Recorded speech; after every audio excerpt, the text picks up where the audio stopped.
OBC जनाधार असलेल्या नेत्यांनाच भाजपमध्ये वेचून डावललं जातंय की काय अशी शंका येते. देवेंद्र फडणवीस मुख्यमंत्री होते तेव्हापासून हा खेळ सुरू झालाय. सुरुवातीला मुख्यमंत्री पदाचे स्पर्धक लेवा पाटीदार समाजाचे नेते एकनाथ खडसे यांच्या भोसरी जमीन घोटाळ्याचे प्रकरण बाहेर आले आणि खडसेंना राजीनामा द्यावा लागला. मराठा चेहरा असलेल्या आणि मुख्यमंत्री पदासाठी चर्चेत होते असे शालेय शिक्षण मंत्री विनोद तावडे यांचाही घोटाळा समोर आला आणि तेही बाजूला पडले. दरम्यानच्या काळात वंजारी समाजाचा चेहरा असलेल्या पंकजा मुंडे यांचा चिक्की घोटाळा गाजला. विदर्भातील चंद्रशेखर बावनकुळे यांना विधानसभेची उमेदवारी नाकारली आणि त्यांची गच्छंतीच केली. नाराज झालेल्या तेली समाजाने भाजपला 13 जागांवर फटका दिला तेव्हा कुठे पक्षातील नेत्यांच्या लक्षात आलं. पुढे बावनकुळेंचे पुनर्वसन केले गेले. त्यांना विधान परिषद आणि प्रदेशाध्यक्षपद दिले. तावडेंना राज्यातून केंद्रात पाठवले आणि त्यांच्याकडे संघटनेची जबाबदारी दिली. राज्यसभेची उमेदवारी देण्याची वेळ आली तेव्हा नाव चर्चेत ठेवले, मात्र त्यांनाही डावललं. ज्या दिवंगत गोपीनाथ मुंडे यांनी महाराष्ट्राच्या वाडीवस्तीत भाजप रुजवली, त्यांची कन्या पंकजा मुंडे यांचा विधानसभेला पराभव झाला की घडवून आणला. आजतागायत 2 वेळा त्यांचे नाव विधान परिषद आणि नंतर राज्यसभेसाठी चर्चेत आले होते, पण पद्धतशीरपणे डावलले. पंकजा यांना खिजवण्यासाठी वर्षापूर्वी विधान परिषदेसाठी मुंडेंच्या कट्टर समर्थक आणि ओबीसीपैकीच सोनार समाजाच्या म्हणून महिला प्रदेशाध्यक्षा उमा खापरे यांना संधी दिली. वेळोवेळी पंकजा यांनी सूचक इशारा दिला, पण भाजपला फरक पडला नाही. लोकांच्या मनातील मुख्यमंत्री असे वक्तव्य केल्याची सजा त्या आजतागायत भोगत आहेत. वंजारी समाजात फूट पाडून पंकजा मुंडे यांच्या अन्य प्रतिस्पर्धी तयार करण्याचा भाजपची खेळी आहे. वंजारी समाजाचे भागवत कराड यांना केंद्रात मंत्री केले.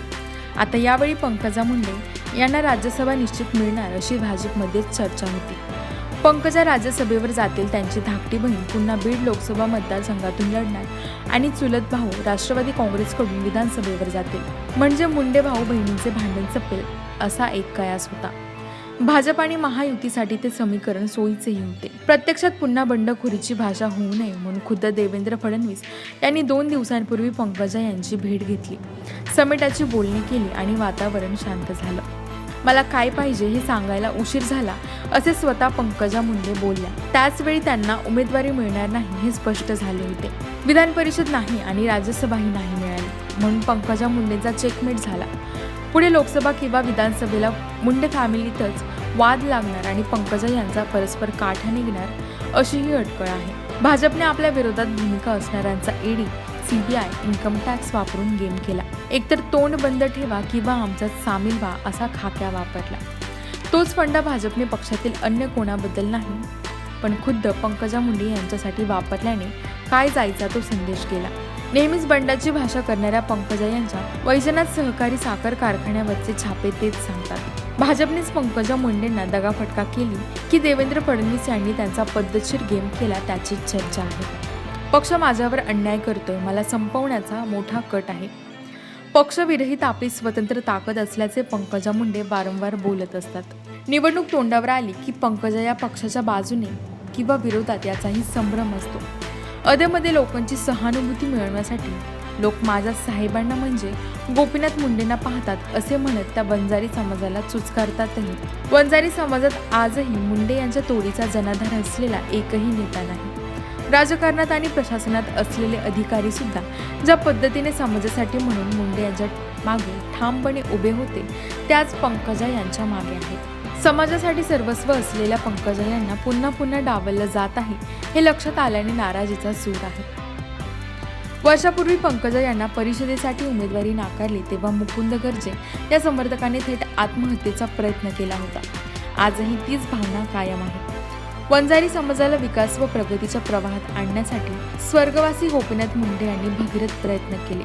त्यांच्या अकाली निधनानंतर आमदार पंकजा मुंडे याच वंजारी समाजाचे मुख्य नेतृत्व आहेत. मात्र पंकजा मुंडे यांना भाजपने डावलले ही समाजाची भावना आहे अशी स्पष्ट कबुली विदर्भ वंजारी समाजसेवा परिषदेने सुद्धा दिली.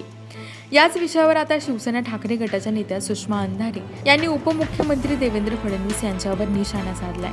ज्या मुंडे साहेबांची बॅग घेऊन फडणवीस फिरायचे त्यांच्या लेकीला राज्यसभा का नाही असा सवाल सुषमा अंधारे यांनी केलाय. मला पंकजा मुंडे यांचं वाईट वाटतं असे म्हणत अंधारे यांनी भाजपमध्ये ठिणगी टाकली. मुंडे साहेबांच्या कन्येला राजकारणातून संपवण्याचे षडयंत्र पूर्णत्वास नेलं आहे.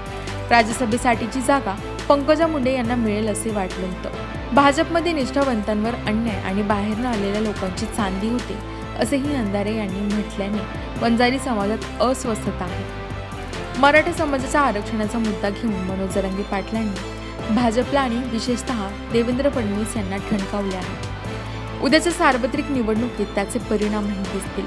ओबीसी मधील एका समाजाचे नेते जमेल तसे वापरून त्यांना बाजूला करण्याचे कारस्थान आता या वर्गाच्याही लक्षात आले आहे। आता पंकजा मुंडेची भूमिका काय ते पाहायचे।